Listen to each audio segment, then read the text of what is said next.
সে ইবাদত হতে হবে এক আল্লাহর জন্য। কার জন্যে? তাহলে এই আল্লাহর জমিনে সিরাতের আলোকে দিন কায়েম করার লক্ষ্য উদ্দেশ্য থাকবে শুধু এক আল্লাহর সন্তুষ্টি অর্জন করা, শুধু এক আল্লাহকে রাজি খুশি করার জন্যে আমরা আল্লাহর জমিনে দিন কায়েমের চেষ্টা করব। খালাস, কথা ঠিক আছে? আচ্ছা, যদি এখানে উদ্দেশ্য থাকে না আমি আমার পদের জন্য চাচ্ছি, না আমি নেতৃত্বের জন্য চাচ্ছি, না আমি কোনো একটা ফেরকার আমির হওয়ার জন্য চাচ্ছি, অথবা আমি কোনো রাজনৈতিক পদের জন্য চাচ্ছি, তখন এবাদতটা এবাদত বলে গণ্য হবে না, বা এবাদতটার নেকির জায়গায় গুনাহ হতে পারে, নেকির জায়গায় গুনাহ হতে পারে, কারণ সেটা আল্লাহ পাকের সন্তুষ্টির জন্যে ছিল না। মানুষ আমাকে পপুলার মনে করে তাই আমি একটু গলা ফাটায় কথা বললাম, বিষয়টা এরকম না। কথা এখান থেকে আসবে না, কথা এখান থেকে আসবে, কথা এখান থেকে আসবে না, কথা আসবে কোত্থেকে? এখান থেকে এসে আরশে আজিমের মালিক পর্যন্ত পৌঁছাতে হবে। এই উদ্দেশ্যে আমার কথাগুলো হবে, কাজগুলো হবে। তাহলে দিন প্রতিষ্ঠার উদ্দেশ্য হবে এক আল্লাহর সন্তুষ্টি অর্জন করা, এটা প্রথম কথা। দুই, রিজিক হালাল হতে হবে, সেটা তো আমরা জানি। রিজিক কি হতে হবে? হালাল হতে হবে, যেটা আমাদের 90%-এরই কম বেশি হারাম। কম বেশি কি 90%-এরই হারাম। দাড়ি টুপি পাগড়ি জুব্বা পরে আমরা যারা চলাফেরা করি, আমাদেরও বহু মানুষের রিজিক হারাম। অনেকেই সুদি কারবার করি, সুদি লেনদেন করি, অনেকেই মাপে কম দেই, অনেকে আবার আল্লাহর রাস্তায় সময় দিচ্ছি, বোনের সম্পত্তি দেই না। অনেকে দেখা যায় মাল সিন্ডিকেট করি, দাড়িওয়ালা লোক ফার্ম কাটে বসে ব্যবসা করছে, মাপে কম দিচ্ছে। দাড়িওয়ালা লোক যাত্রাবাড়িতে তার একটা গোডাউন আছে, সেখানে সে পণ্য মজুত করছে, সিন্ডিকেট করে দাম বাড়াচ্ছে। রিজিকটা কি হালাল হলো না হারাম হলো? তো রিজিক হালাল হওয়াটা এত কঠিন শর্ত, যেটা এই যুগে আসলে উতরে ওঠা খুব কঠিন। এই কারণে বহু কিছু হচ্ছে, আবেগ অনেক কিছু হচ্ছে, বড় বড় অনেক লেকচার আমরা দিচ্ছি ঠিকই, বাস্তবতা আসছে না। বাস্তবতা হচ্ছে যে আমরা সোশ্যাল, রাজনৈতিক, অর্থনৈতিক বিভিন্ন জায়গায় এখন পর্যন্ত ওই শক্তি অর্জন করতে পারি নাই যে শক্তি ওমর রাদিয়াল্লাহু আনহুর সময় আমাদের ছিল। এটা তো বাস্তবতা। কিন্তু মাঠে ময়দানে আমাদের কথা হচ্ছে মাশাআল্লাহ, অনেক বড় বড় কথা আমরা বলছি, অনেক সময় শোডাউন করে জনবল দিয়ে বা স্লোগান দিয়ে মনে করছি যে আমরা অনেক কিছু করে ফেলেছি, কিন্তু বাস্তবতাটা এমন না। বাস্তবতা অনেক অনেক অনেক বেশি খারাপ, যেটা আমরা চাই এই খারাপ অবস্থাটা দূর হোক। এই জন্যে আলোচনাগুলো আসা উচিত। বাস্তবতা হচ্ছে আবেগ দিয়ে দিন প্রতিষ্ঠা হবে না। আবেগের দরকার আছে, তবে আবেগের উপরে বিবেককে স্থান দিতে হবে এবং খুব ডিপ্লোম্যাটিক হতে হবে, বাস্তবতা বুঝতে হবে, প্রজ্ঞা হিকমার সাথে আমাদেরকে আগাতে হবে। অনেক সময় মনে হচ্ছে আমাদের সংখ্যা অনেক, কোটি কোটি, 12 কোটি 14 কোটি। আসল যুদ্ধক্ষেত্রেই দেখা যাবে আসলে আমাদের সংখ্যা আসলেই কত। ঠিক আছে?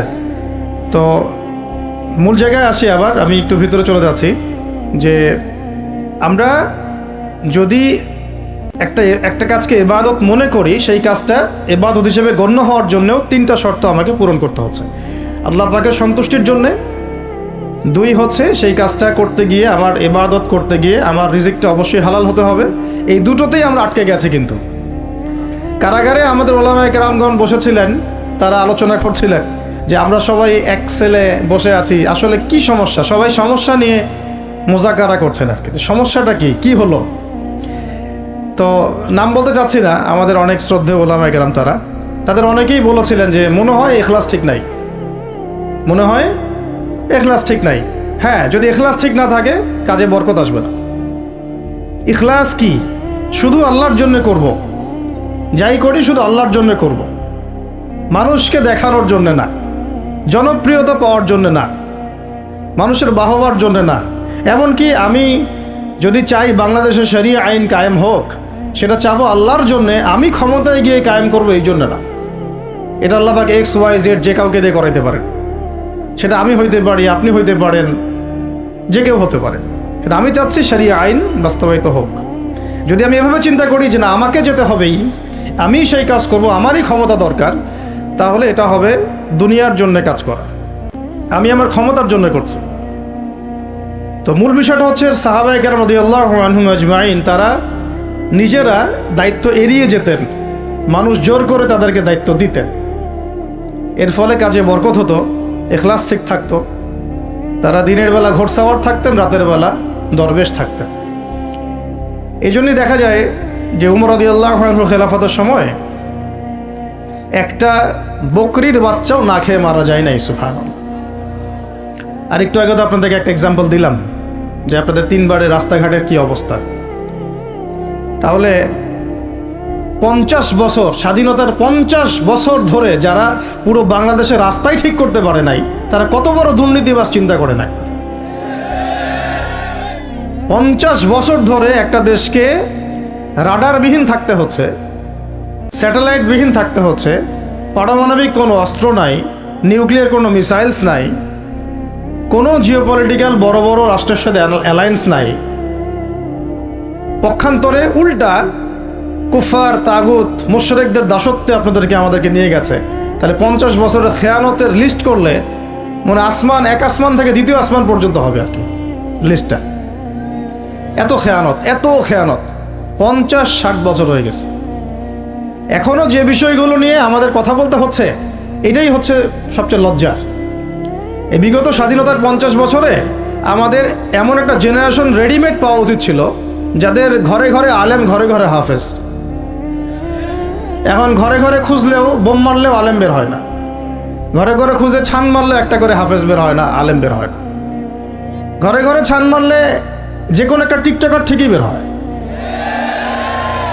এই বাস্তবতা আর আমাদের স্বপ্নের মধ্যে আসমান জমির পার্থক্য আছে। এগুলো হাসির কোনো বিষয় না, এটা হচ্ছে বাস্তবতা। মানে পুরা প্রাইমারি স্কুল থেকে শুরু করে প্রাইমারি স্কুলের শিক্ষক, প্রাইমারি স্কুলের টিচার এবং স্টুডেন্ট, হাই স্কুলের টিচার, অনার্সের স্টুডেন্ট, অনার্সের টিচার, মাস্টার্সের স্টুডেন্ট, মাস্টার্সের টিচার, তারপরে যে বিবিএ, এমবিএ, তারপরে যে আপনার প্রাইভেট ইউনিভার্সিটি ইত্যাদি ইত্যাদি, ইভেন বিসিএস সেক্টর, শিক্ষা কমিশন, এমপি, মন্ত্রী, পার্লামেন্ট, সবগুলোকে যদি একটা জায়গায় আপনি বসান, সবাইকে এই 15-16 কোটি মানুষকে একটা জায়গায় বসান, দেখবেন যে এদের 90% কোরআন তেলাওয়াতি করতে পারে না। 50 বছর হয়ে গেছে স্বাধীনতা। তাহলে কাদেরকে নিয়ে আপনি হিন্দুস্তানকে মোকাবেলা করতে চাচ্ছেন? কাদেরকে নিয়ে আপনি যে রামবাম, প্রগতিশীল এবং এই ইসকনকে মোকাবেলা করতে চাচ্ছেন? কাদেরকে নিয়ে? আবেগ দিয়ে তো হবে না। আর তাদের ব্যাপারটা তো এতই স্ট্রং, তারা তো এমনভাবে তাদের মানে আগ্রাসন লালন করছে যে ওরা যদি পারতো এখন পুরো বাংলাদেশটাকে ওদের মানচিত্রভুক্ত করে ফেলতো। ষড়যন্ত্র কিন্তু এই পর্যন্ত, মেজাজটা আমাদের দাসত্বের মধ্যে চলে আসছে। আমরা শত্রুর চোখে চোখ রেখে কথাই বলতে পারি না। শত্রুর চোখে চোখ রেখে কথা না বললে তো সে আমাকে দাম দিবে না। কই, সে তো চায়নার সাথে এসব ডিল করতে পারে না, সে তো ইভেন পাকিস্তানের সাথেও তো পারে না। পাকিস্তানে কি খুব মুসলিমদের ঐক্য আছে নাকি? না, নাই তো। ওর ইন্টারনাল অবস্থা তো আমাদের চেয়ে অনেক সময় খারাপ। কয়েকটা পারমাণবিক বোম আছে, এই কারণে তার দিকে তাকাতে পারে না। স্বাধীনতার 50 বছরে কয়টা মিসাইল তৈরি করলেন? একটাও তো তৈরি করার ফিকির করলেন।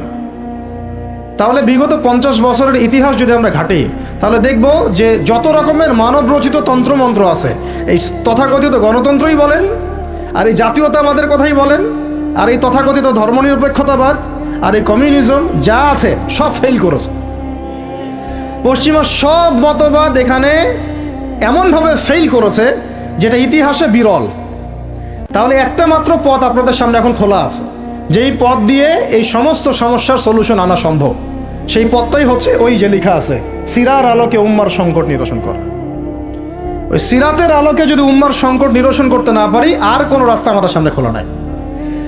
দিন কায়েমের শর্ত 3টা বলেছেন না? 3 নম্বর শর্তটাই হচ্ছে এটা যদি ইবাদত হয়, দিন কায়েম যদি একটা ইবাদত হয়ে থাকে, তাহলে সেই ইবাদত কবুল হবে শুধু একজন ব্যক্তির তরিকায়। কার তরিকায়?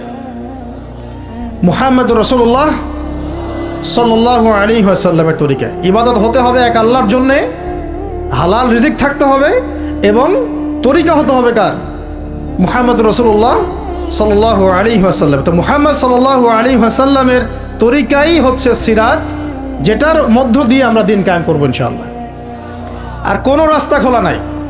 যত তন্ত্রমন্ত্র নিয়ে আসো, যত তন্ত্রমন্ত্র, এখন তো 4টা-5টা আছে, আরও যদি নতুন কোনো তন্ত্রমন্ত্র নিয়ে আসে, তারপরেও এই জাতির মুক্তির কোনো পথ নাই সিরাত ছাড়া।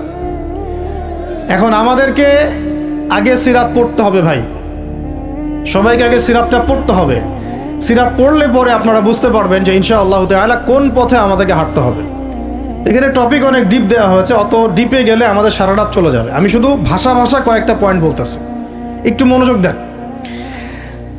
নবী সাল্লাল্লাহু আলাইহি ওয়াসাল্লাম যখন থেকে কাজ শুরু করেছেন, কাজ বলতে আমি দাওয়াতের কাজ বোঝাচ্ছি, তখনকার সমাজটা কিন্তু আমাদের মতো এতটাও মানে কমফোর্টেবল ছিল না।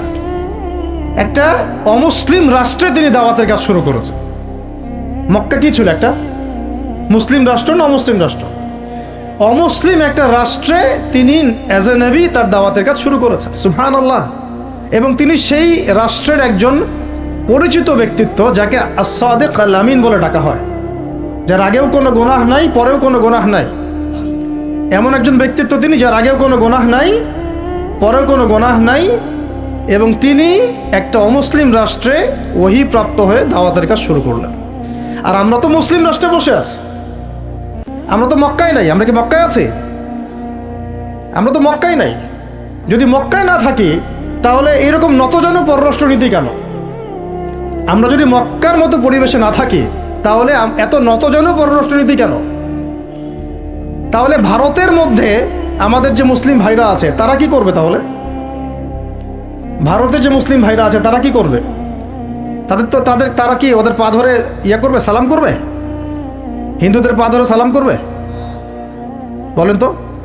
আমরা তো একটা মুসলিম রাষ্ট্রে আছি, তো মুসলিম রাষ্ট্রে থাকতে এত নতজানু পররাষ্ট্রনীতি কেন? এত দাসত্বের শৃঙ্খল কেন? তো তিনি দাওয়াতের কাজ শুরু করেছেন প্রথম কি দিয়ে, এটা একটা ফ্যাক্ট। আমরা আসলে আলোচনাগুলো আপনাদের চাইতে তাদের শোনা দরকার, যারা আলোচনা যারা করে আর কি। মানে আমি চাই বেশি বেশি তাদের সাথে কনভারসেশন করতে, যারা উম্মাকে নিয়ে ফিকির করেন, দাওয়াতের কাজ করতে যান, বা মুআল্লিম বা আলেম বা হাফেজ, তাদের সাথে কথা বলা দরকার। তাদেরকে আগে বোঝানো দরকার বিষয়গুলো। অনেকেই বুঝেন না। অনেকে বায়াবিও দাওয়াতি কাজ করছেন উইদাউট এনি প্ল্যাটফর্ম। অনেকে দাওয়াতি কাজ করছেন উইদাউট এনি কানেকশন উইথ ওলামা। আলেমদের সাথে কোনো কানেকশন নেই, দাওয়াতের কাজ করতে আসেন, একটা বায়াবিও প্ল্যাটফর্ম ক্রিয়েট করে রাখতেছেন। তো আমাদেরকে আগে তাদের সাথে কথাবার্তা বলা দরকার, যে মৌলিকভাবে আমরা আসলে কিভাবে আগাবো আর কি। প্র্যাকটিক্যাল কথায় আসেন। এই যে আমরা এতগুলো কথা বলছি না, আমি আপনাদেরকে পুরা পথ ও পদ্ধতি এখানে গিলায় খাওয়াই দিতে পারবো, কিন্তু বিশ্বাস করেন গিলে খাওয়ার পরে আপনি কিছুই করতে পারবেন না। কেন পারবেন না? আপনার কোনো অ্যাসোসিয়েশন নাই, কোনো ফাউন্ডেশন নাই, কোনো সংগঠন নাই, কোনো রাজনৈতিক ক্ষমতা নাই, কোনো রাজনৈতিক দলও নাই, রাজনৈতিক কোনো অ্যাপ্রোচও নাই। কিন্তু একটা সেকুলার রাজনৈতিক দল আপনার চেয়ে ভালো ফিল্ড ওয়ার্ক করতে পারবে, কারণ তার চেইন অফ কমান্ড আছে। আমাদের তাওহীদপন্থীদের কোনো চেইন অফ কমান্ডই নাই। বলে আসতেছি বিগত 5 বছর 10 বছর থেকে একই বয়ান, মাথায় ঢুকে না জিনিসটা, যে চেইন অফ কমান্ড বলে একটা কিছু আছে। যেখানে একজন আমির নাই, যেখানে একজন ইমারা নাই, একটা আমির নাই, আসসামউ ওয়া তাআ নাই, বায়আ নাই, যেখানে শুনলাম, মানলাম, আনুগত্য করলাম, আমির, মামুর, জামা, ইমারা এগুলো নাই, সেখানে তো চেইন অফ কমান্ড আসবে না। তাবলীগ জামাত কাজ করছে না? করছে কি না? একটা শুরা পর্ষদ আছে না, শুরায় নেজামি আছে না, আমির আছে না, কাজ করতেছে, ফলাফল পাচ্ছে মাশাআল্লাহ। জামাত ইসলাম কাজ করছে না? একটা চেইন অফ কমান্ড আছে, প্রত্যেকটা জেলায় জেলায় শাখা আছে, তারা তাদের উপরের লেভেল থেকে কোনো ডিরেকশন আসলে সেটাকে রুট লেভেলে বাস্তবায়ন করছে। হেফাজত ইসলাম তো আসলে কোনো রাজনৈতিক ব্যাকগ্রাউন্ড থেকে আসে নাই, এটা এসেছে, আপনারা তো জানেন হিস্ট্রি, কোন প্রেক্ষাপটে এটা তৈরি হয়েছে, শাপলা চত্বরে ঘটনা, তাই না? আর জামাত ইসলাম, আর কথা হচ্ছে যে আমাদের তো মানে পৃথক পৃথক প্ল্যাটফর্মগুলোর মধ্যে একটা ঐক্যবদ্ধ সমন্বয় সবার আগে দরকার, তারপরে আমাদের একটা বৃহত্তর চেইন অফ কমান্ড দরকার। তখন কি হতো, যে উপর থেকে একটা কিছু ছেড়ে দিলে একদম নিচ পর্যন্ত আসতে সময় লাগতো না। এখন এগুলোর বাইরে আবার যারা চান যে না, কোরআন এবং হাদিস, ইসলামী ইমারা, শরিয়া এগুলো বাস্তবায়ন হবে, দাওয়াতের সাথে সাথে জিহাদ থাকতে হবে, এবং আমরা কোনো গণতন্ত্র, সেকুলারিজম এইসব পশ্চিমা আদর্শে যাব না, তারা ফেসবুকে বায়োবিও ঘুরে বেড়াচ্ছেন। সবাই ফেসবুকে বায়োবিও ঘুরে বেড়াচ্ছেন, ইউটিউবে ইন্ডিভিজুয়ালি কাজ করছেন, সবার নিজস্ব স্বতন্ত্র মার্কাস, মাকতাবা ইত্যাদি, কোনো সমন্বিত প্রয়াস নাই। এইভাবে তো হবে না। এইভাবে কি হবে? সর্বোচ্চ এককভাবে কিছু দাওয়াত দেওয়া যাবে, কিন্তু নবী সাল্লাল্লাহু আলাইহি ওয়াসাল্লাম ওহী প্রাপ্ত হওয়ার পরেই দাওয়াতের যে কাজ শুরু করলেন, এটাই চেইন অফ কমান্ড। সুবহানাল্লাহ। একটা জামার মধ্যে তিনি সবাইকে নিয়ে আসছেন। খেয়াল করে দেখেন, প্রথম ওহী আসলো কি সংক্রান্ত? ইকরা বিসমি রাব্বিকাল্লাযী খালাক, এই তো পড়ুন আপনার রবের নামে যিনি আপনাকে সৃষ্টি করেছে। তো পড়া তিনি কি পড়তে পারতেন? তিনি তো পড়তেও পারতেন না। তিনি তো বলছিলেন যে মা আনা বিকারি, আমি তো পড়তে জানি না, তারপরে তাকেই পড়তে বলা হচ্ছে। আপনি পড়ুন, কারণ এই জ্ঞানতাত্ত্বিক রেভলিউশন ব্যতীত সমাজ সংস্কার সম্ভব না। এখন আমরা সমাজ সংস্কার সবাই করতে যাচ্ছি, কম বেশি সবার জায়গা থেকে। পড়াশোনা কেউ করতে চায় না। আল্লাহর কসম করে বলছি, যারা ইভেন দাওয়াতের কাজ করছে এইসব জায়গায় আমরা যারা দাঁড়ায় আছি না, তাদের অনেকেই ওলামায়ে কেরামের সাথে কোনো তাআল্লুকই নাই, কোনো সিলেবাস নাই, কোনো পড়াশোনা নাই, কোনো ক্রাইটেরিয়া নাই, কোনো অ্যারাবিক শেখার কোনো ফিকির নাই, কোরআন শেখার কোনো ফিকির নাই, তাফসির শেখার কোনো ফিকির নাই। আমি দাওয়াতের কাজ করতেছি, সুবহানাল্লাহ, মানুষ আমাকে সেলিব্রিটি মনে করে, দ্যাটস অল।